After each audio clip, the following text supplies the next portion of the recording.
Buen día, bueno, muchas gracias por la invitación, por la difusión también.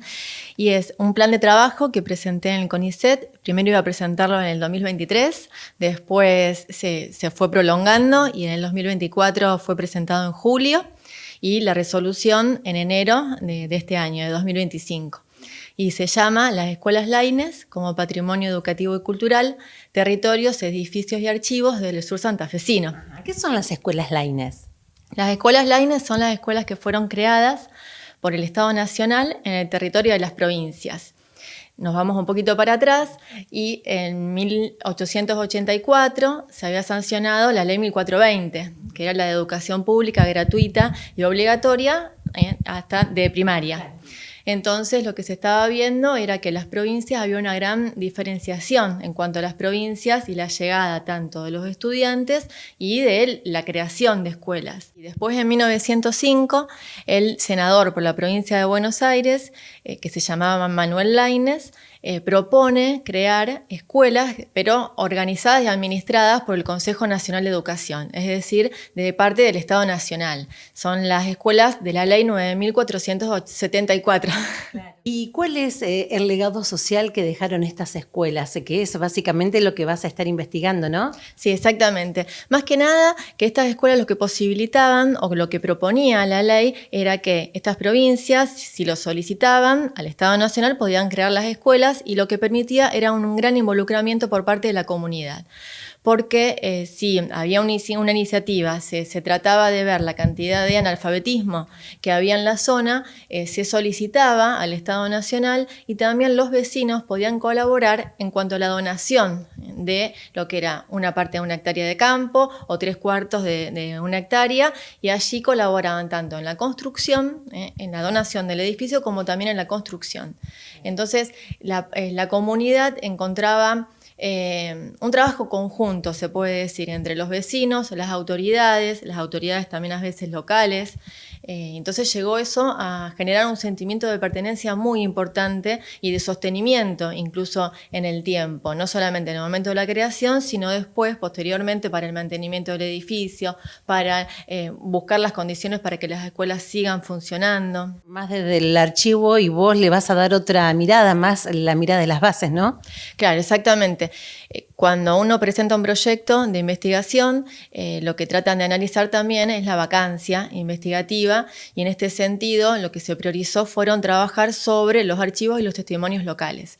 Mucho de lo que se sabe sobre las escuelas y lo que se ha escrito en sí sobre historia de la educación parte de los archivos centrales. Los archivos centrales serían a nivel provincial o a nivel nacional.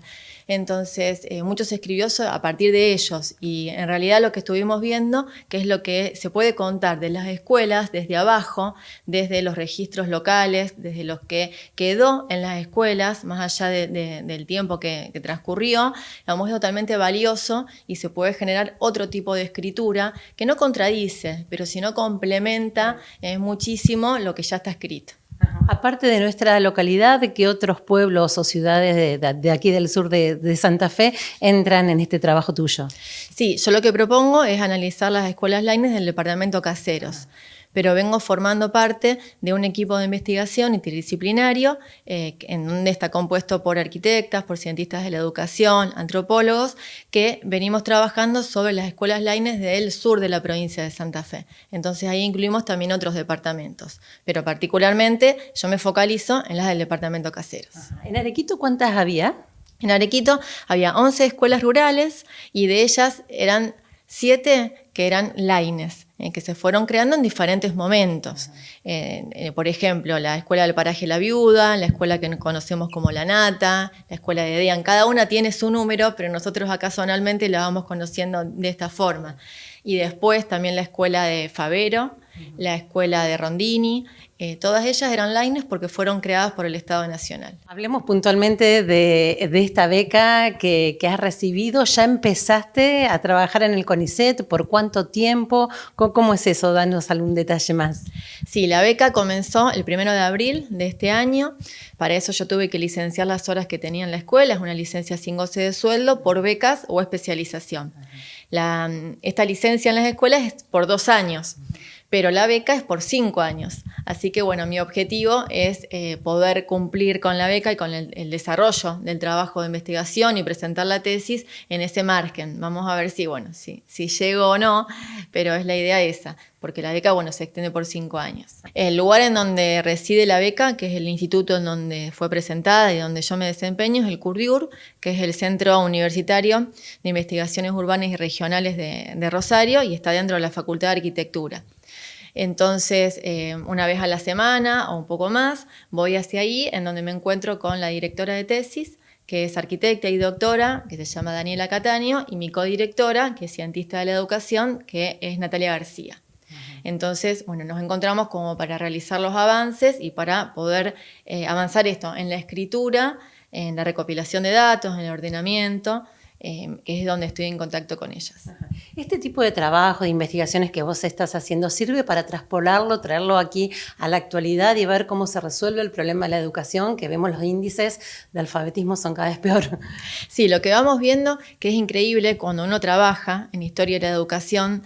Yo, si bien soy profe de Historia y Geografía, me focalicé mucho en esto, en Historia de la Educación, y lo que uno va viendo es que más allá del tiempo y de las propuestas, a veces estamos analizando propuestas en la actualidad, a lo mejor que fueron pensadas incluso en 1915.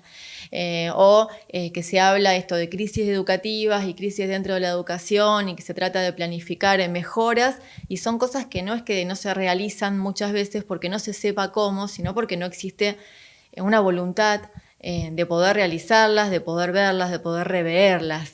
Lo que da esto a veces, la lectura de diferentes momentos históricos es esto, más que nada, ir viendo cómo se fue avanzando, se retrocede, se avanza, se retrocede, y y nos encontramos en este momento en donde es complejo.